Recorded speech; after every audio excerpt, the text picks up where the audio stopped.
Hello viewers, पिछले video में हमने कार्बनिक अभिक्रियाओं की क्रियाविधि वाला चैप्टर आपको पढ़ाया था। आज हाइड्रोकार्बन का नया चैप्टर एल्केन हम आपको पढ़ाएंगे। देखिए, एल्केन जो होता है उसी का दूसरा नाम पैराफिन भी है। एल्केन का दूसरा नाम पैराफिन है। और एल्केन में जैसे ये देखिए CH3, CH2, CH2, CH3, ये N ब्यूटेन है, यानी कार्बन परमाणु आपस में जुड़कर और वो इनके मध्य जो बंध होता है वो सहसंयोजक बंध होता है। ये सहसंयोजक बंध द्वारा आपस में जुड़ते रहते हैं। और एल्केनों का जो सामान्य सूत्र है वो CnH2n+2 होता है। CnH2n+2 से आप इनके सदस्यों को बनाते हैं। जैसे N की जगह पर अगर 1 रखेंगे और यहां पर 1 रखेंगे तो 2 1 2 2 4 हो गया। पहला सदस्य इसका मेथेन होगा। और अगर 2 रखेंगे तो C2 और 2 दूनी 4 2 6 हो गया, ये एथेन होगा। अगर C3 रखते हैं तो 2 3 6 2 8 हो जाएगा, ये प्रोपेन होगा। Methane, ethane, propane. अगर C4 रखते हो तो 2 चौक 8 2 10, C4H10 होगा, ये ब्यूटेन होगा। और अगर C5 आप करते हैं तो C5H12 होगा, ये आपका पेंटेन होगा। इस तरीके से आप CnH2n+2 में रखकर कार्बन और हाइड्रोजन की संख्या को आप methane, ethane, propane, butane, pentane, hexane, heptane, octane, नोनेन, decane ऐसे आप बनाते जाएंगे। तो एल्केन को पैराफिन भी कहते हैं। इसमें कार्बन परमाणु आपस में सहसंयोजक बंधों द्वारा जुड़े होते हैं और जुड़कर एक लंबी श्रृंखला बनाते हैं, जिसे एल्केन भी उसी को कहते हैं और पैराफिन भी उसी को कहते हैं। अब एल्केनों में समावयवता क्या होती है, ये हम आपको बताएंगे कि एल्केनों में समावयवता क्या होती है। समावयवता का मतलब यह है कि अणुसूत्र समान हो और संरचना सूत्र भिन्न भिन्न हो। एल्केनों में समावयवता या आइसोमेरिज्म इन एल्केनों में समावयवता, तो मैंने बताया कि समावयवता में अणुसूत्र तो समान होते हैं लेकिन संरचना सूत्र भिन्न भिन्न होते हैं। इसमें मेथेन, एथेन और प्रोपेन को छोड़कर, मेथेन, एथेन और प्रोपेन को छोड़कर और जितने भी उच्च सदस्य हैं इसके एल्केन के, सभी समावयवता प्रदर्शित करते हैं।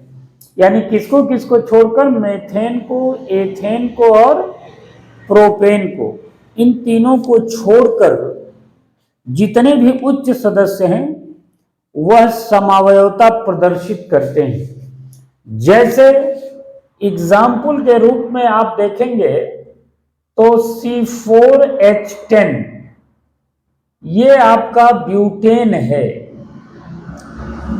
ब्यूटेन के 2 समावयवी होंगे, ब्यूटेन के 2 समावयवी होंगे। पहला जो सदस्य होगा CH3, CH2, CH2, CH3। Butane में C4 है तो 1 2 3 4 कार्बन 4 है, हाइड्रोजन 10 है।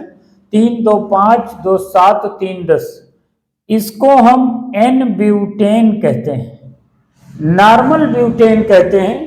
और इसी का जो दूसरा सदस्य है ये, इसको भी, इसका नाम आइसोब्यूटेन है। इसमें आइसो ग्रुप लगा हुआ है, ये CH3 होल ट्वाइस CH, ये समूह जो होता है वो आपका आइसो ग्रुप होता है। तो दो समावयवी इसके हैं, एक एन ब्यूटेन है, दूसरा आइसोब्यूटेन है। इसके अगर हम अगले सदस्य को देखें तो अगले सदस्य में इसका जो अगला सदस्य है ये तो C4H10 के दो समावयवी हैं, लेकिन इसका दूसरा उदाहरण अगर हम देखें, दूसरा एग्जाम्पल अगर देखें हम,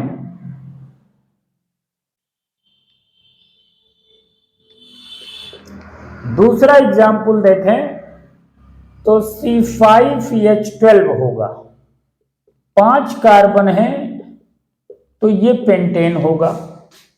और इस पेंटेन के 3 समावयवी हैं, इस पेंटेन के 3 समावयवी होते हैं।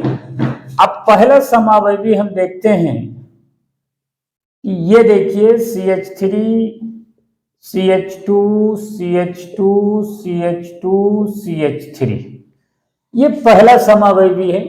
कार्बन 5 है, हाइड्रोजन 12 है, तो 1 2 3 4 5 कार्बन हो गए। हाइड्रोजन 12 है कि मतलब 3 2 5 2 7 2 9 3 12, इसको कहते हैं एन ब्यूटेन या नॉर्मल ब्यूटेन कहते हैं। इसका बी वाला जो है दूसरा आइसोमेरिक फॉर्म है वो CH3 CH CH3 CH2 CH3, इसमें भी देखिए 5 कार्बन होने चाहिए, तो 1 2 3 4 5 कार्बन, और हाइड्रोजन 12 है तो 3 1 4 2 6 3 9 और 3 12। इसमें ये आइसोब्यूटेन है, ये आइसोब्यूटेन है क्योंकि इसमें CH3 होल ट्वाइस CH जो आइसो ग्रुप लगा है वो इसमें इंक्लूड है। जैसे देखिए CH3 होल ट्वाइस CH, ये आइसो ग्रुप लगा हुआ है और ये आइसोब्यूटेन है।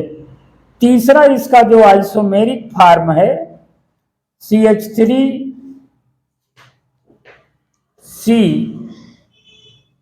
CH3,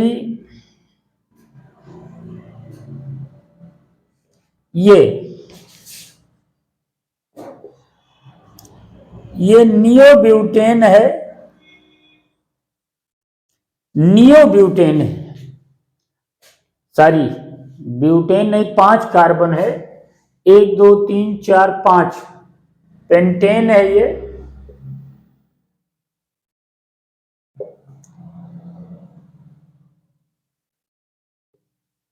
ये भी पेंटेन है और ये भी पेंटेन है, क्योंकि 5 कार्बन है इसलिए ये पेंटेन होगा। तो पेंटेन में जो नियो ग्रुप है वो CH3 होल थ्राइस C होता है, ये नियो ग्रुप होता है, ये नियो ग्रुप होता है। तो C5H12 के 3 समावयवी हैं, एक नॉर्मल पेंटेन है, दूसरा आइसो पेंटेन है जिसमें ये आइसो वाला ग्रुप लगा हुआ है, और तीसरा नियो पेंटेन है जिसमें CH3 होल थ्राइस C ये नियो ग्रुप लगा हुआ है। तो C5H12 के 3 आइसोमेरिक फॉर्म है। अब ये इसके स्रोत क्या हैं, एल्केन पाया कहां जाता है, ये आपको छोटा सा टॉपिक है, बताना है। सोर्स ऑफ एल्केन,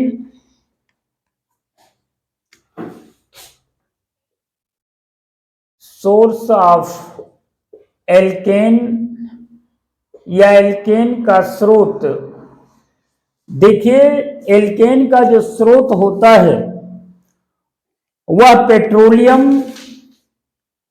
पेट्रोलियम और प्राकृतिक गैस, दो स्रोत हैं। पेट्रोलियम और नेचुरल गैस, पेट्रोलियम और नेचुरल गैस दो हैं जो इसके स्रोत होते हैं। देखिए, जब पेट्रोलियम की खुदाई कच्चे तेल के रूप में नीचे से होती है तो इसमें प्राकृतिक गैस में methane, ethane, propane, butane, nitrogen, H2S और CO2, ये इतनी गैसें इसमें पाई जाती हैं। Methane, ethane, propane, butane, nitrogen, H2S और कार्बन डाइऑक्साइड। इसके अलावा कुछ उच्च एल्केन भी होती हैं। ये जो उच्च एल्केन है ये इसमें पाई जाती है। इसमें सबसे अधिक मात्रा जो मेथेन की होती है वो 45 से 85% तक होती है प्राकृतिक गैस में, जो सब सर्वाधिक मात्रा में पाई जाती है। इसके अलावा उच्च एल्केन भी इसमें पाई जाती हैं। पेट्रोलियम का जब परिष्करण किया जाता है तो इसमें petrol, diesel, kerosene, lubricating oil प्राप्त किए जाते हैं। कल के वीडियो में एल्केन बनाने की विधि हम पढ़ाएंगे आपको। आज के वीडियो में बस इतना ही।